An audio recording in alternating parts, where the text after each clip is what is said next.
In today's video, I'm going to teach you how to use Moomoo Heat Map. Think of the heat map as your market dashboard at a glance. It quickly shows which stocks and sectors are gaining or losing, and where money is flowing right now, so you don't have to scan dozens of individual charts to understand the big picture. Here's what it's showing you.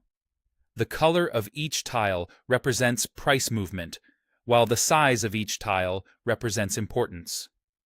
Colors track direction and intensity. Green means a stock or sector is moving up, red means it's moving down, and the darker the shade, the bigger the move. Size communicates weight. Larger tiles highlight bigger companies or higher trading volume, while smaller tiles are less influential.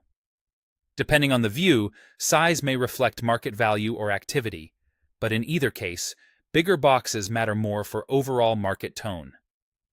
To open the heat map on the desktop app, launch Moomoo, click the Markets tab, choose the market you want to analyze, like the US, and look to the right panel for heat map. One click brings up the full visual layout so you can start scanning immediately.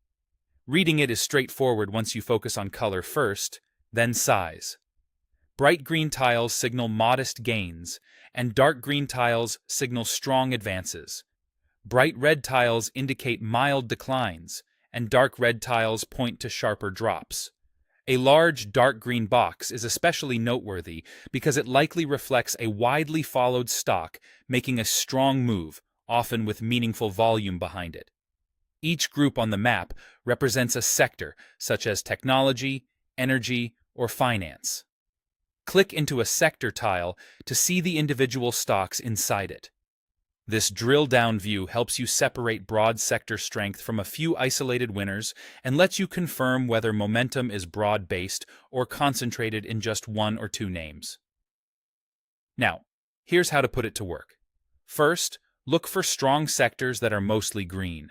That broad, consistent color suggests a trend you can align with. Second, identify weak sectors that are mostly red. You might choose to avoid them or consider short-oriented strategies if that fits your plan. Third, quickly spot hot stocks by scanning for big, dark green boxes. Those tiles usually represent high-volume, strong movers that deserve a closer look. Finally, double-click any tile to analyze deeper. From there, review the chart to confirm trend, check the news to understand catalysts, and look at volume to gauge conviction. Use the heat map as your starting point each session, then drill down to validate what you see before you trade.